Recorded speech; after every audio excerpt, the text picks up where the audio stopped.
Hey guys, I'm giving you a quick update to let you know how things are progressing with my yoga teacher training and give you some information and some philosophical conclusions that I've reached concerning my multiple sclerosis throughout the journey. So if you want to hear more, stay tuned, starting now.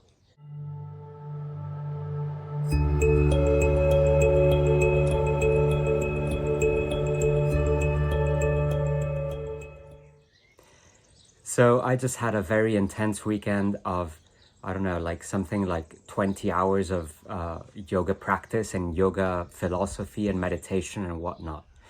This is part of a yoga teacher training program of 300 hours that I'm doing to increase my capabilities as a yoga teacher.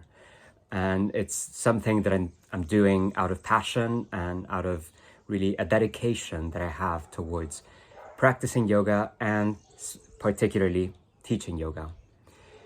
However, this weekend was slightly complicated on the emotional level, and that was because, well, as you know, I'm a yoga teacher and I've been practicing for 10 years, and I reached levels that I never thought I could reach. Yet now, today, after 1 year of not practicing, it was as if I'd lost all of the things that I'd reached during my journey. And to give you an example, one of these things is a headstand, standing on my head. And I'm not making that sound as if it was something simple. As I said, it's something that I've acquired throughout my 10 years of practice, fighting against my limitations in order for me to obtain the achievements that I was hoping to obtain.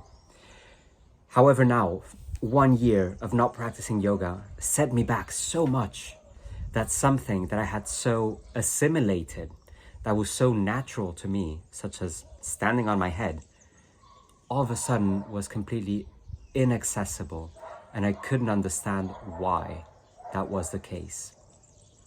So it was a very difficult process for me to be there in the middle of the room with many other people standing on their heads without blinking an eye. And there I was struggling, feeling like I wasn't up to par to where I should be as a yoga teacher. So I've been having a lot of internal discussions, trying to reach a conclusion, trying to reach sort of an acceptance with myself that is something that is way beyond the acceptance that I had already reached. And that was namely that I am doing the best I can. Of that, I have no doubt. And I have proved it to myself time and time again.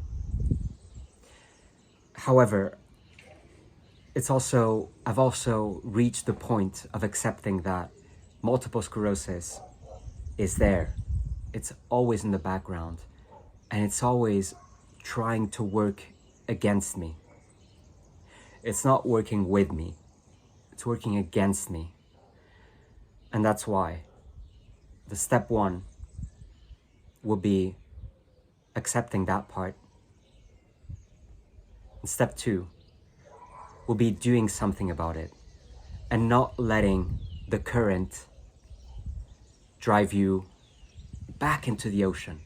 Rather, you're fighting to get to shore, and your multiple sclerosis, being the tide, the current, is trying to pull you back towards the ocean where you have no control over your body. So that is just the message that I reached for myself, that multiple sclerosis is there. It's a fact. But it's also a fact that we should never stop fighting, because multiple sclerosis is there and wants to pull us back. But we have to carry on fighting.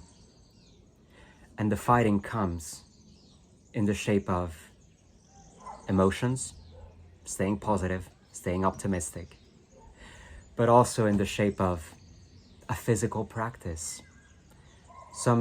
Find some exercise that you like, that you're able to practice on a daily basis and see yourself getting better at practicing that exercise day after day after day. But remember that there is no such thing as reaching a level that you're happy with and just resting on your laurels and being like, that's it, I'm done. I reached what I wanted to reach. No, you have to keep fighting. You have to keep swimming against the current pulling you back. So this is a message to let you know that, as was my case before, I was able to swim against my MS, and I was able to obtain things that I never thought I could obtain in my yoga practice. Yet, just because I neglected it for 1 year, I was pulled all the way back. So never stop doing what you're doing. Keep fighting. And that is the most important message. Keep fighting. And also, in order for you to fight against negative emotions, comes the second very important message, which would be keep smiling. All right, guys? Take care. With love. See you soon. Bye-bye.